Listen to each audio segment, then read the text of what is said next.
Кинеската компанија Initri објави ново видео од својот хуманоиден робот G1, на кое се гледа како роботот лесно и брзо станува откако ќе биде соборен.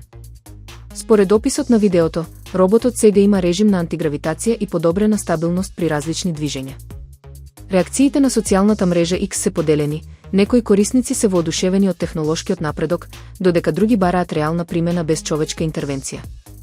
Еден коментар наведува дека Initri направила неверојатен напредок во хуманоидната роботика. Роботот е висок 92 см, тежи 35 кг, целосно е електричен и има роботски раце. Се продава од 2024 година по цена од околу 13.500 евра и е наменет за истражувања и развој на AI системи.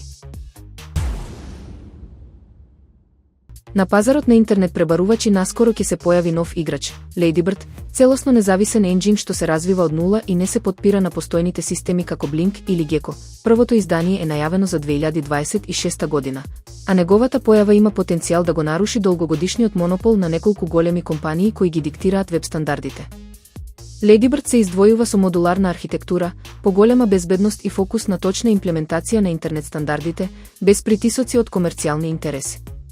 Тоа го прави значаен чекор кон враќање на конкуренцијата во светот на прелистувачите, каде што денес доминира Blink на Google, иако предизвиците се големи, особено во однос на компатибилност со реалните веб страници.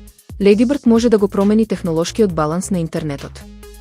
Ако добие поддршка од заедницата и развивачите, може да постави нови стандарди и да ја поттикне иновацијата. Оставените полначи вклучени во ѕидот постојано трошат мала, но реална количина на енергија, појава позната како вампирска потрошувачка. Иако енергијата што ја користи еден полнач е минимална, кога ќе ги соберете сите уреди во домот, потрошувачката може да се зголеми значајно со текот на времето. Покрај загубата на енергија, постои и ризик за самите полначи. Тие се изложени на варијации во напонот од електричната мрежа, што со текот на времето може да го скрати нивниот работен век. Особено ефтините и неквалитетни полначи може да се прегреат, па дури и да представуваат ризик од пожар. Иако модерните полначи се побезбедни и поефикасни, сепак е добра навика да ги исклучувате кога не се користат. Ако забележите дека полначот станува жежок, испушта звук или е оштетен, веднаш заменете го.